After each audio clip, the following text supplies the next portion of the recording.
लिंगम, ये नाम और ये आकार हम सब ने देखा है। हजारों सालों से ये भारत की पहचान का एक हिस्सा रहा है। लेकिन क्या ये बस एक प्रतीक है या इसके पीछे कोई गहरा राज भी है?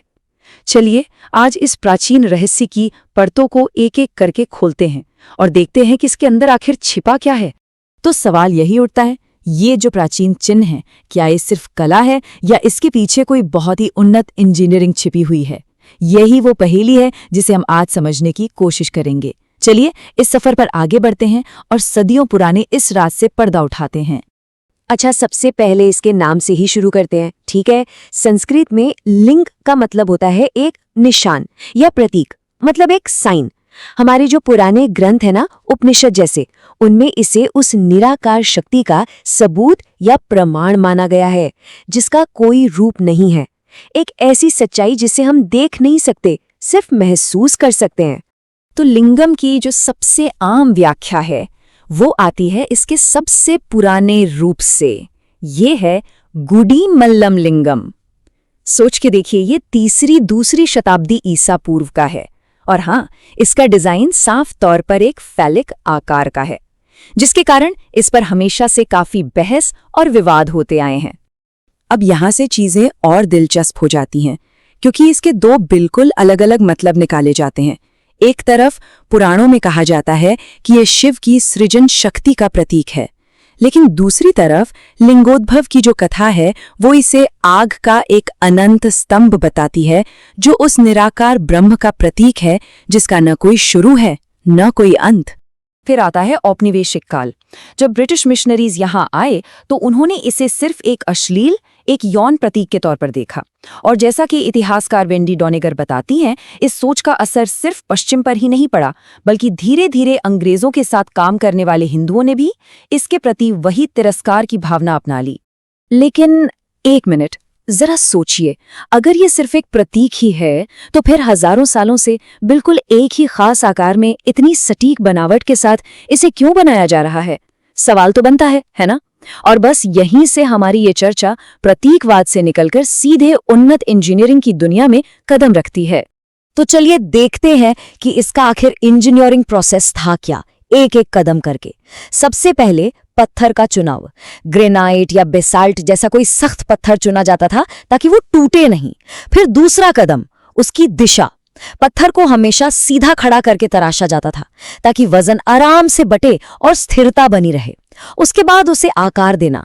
एक सिलेंडर का आकार दिया जाता था, क्योंकि इस आकार में तनाव बराबर फैलता है और कोई कमजोर कोना नहीं बचता।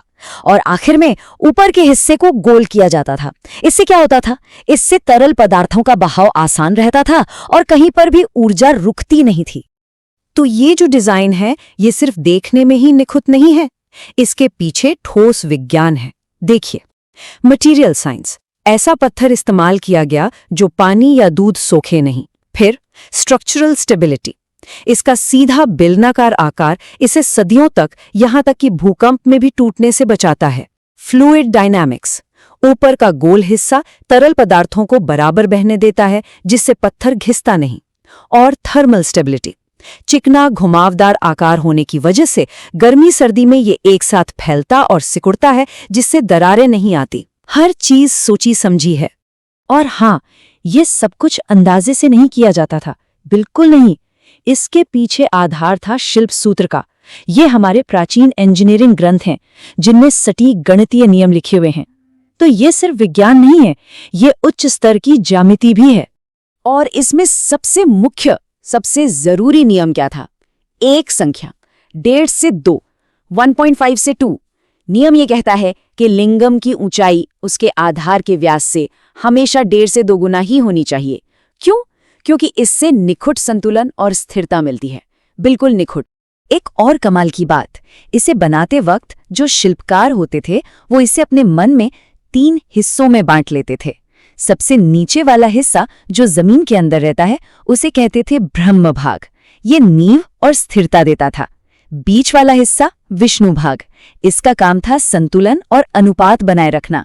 और सबसे ऊपर जो दिखता है वो है रुद्र भाग, जहां पूजा होती है। ये एक तरह से उनके लिए एक मानसिक ब्लूप्रिंट था, एक निखुत रूप हासिल करने का गाइड। तो ये सब जानने के बाद सबसे बड़ा सवाल अब भी वही है।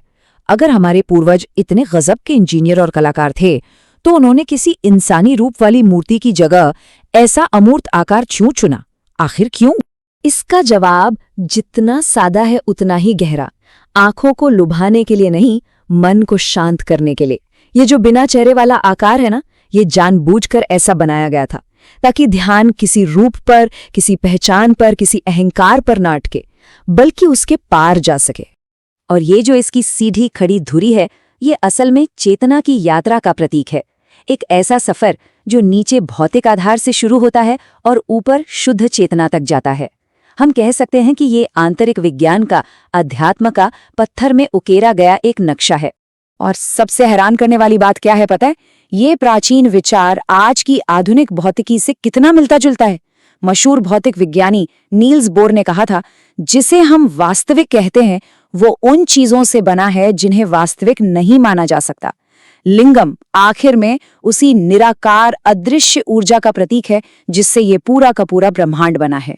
तो अंत में सारी बातों को जोड़कर देखें तो क्या है? लिंगम और उसके नीचे जो योनि आधार हैं, ये दोनों मिलकर दो चीजों के मिलन का प्रतीक हैं। चेतना यानी शिव और ऊर्जा यानी शक्ति। ये सिर्फ एक पत्थर की रचना नहीं है, ये संतुलन में बंधे पूरे अस्तित्व का प्रतीक है। तो ये पूरी चर्चा हमें एक आखिरी सवाल के साथ छोड़ जाती है। आखिर हमारे आसपास, हमारी नजरों के ठीक सामने ऐसा और कितना प्राचीन ज्ञान छिपा हुआ है जो बस इस बात का इंतजार कर रहा है कि हम उसे एक नई नजर से देखें और समझें।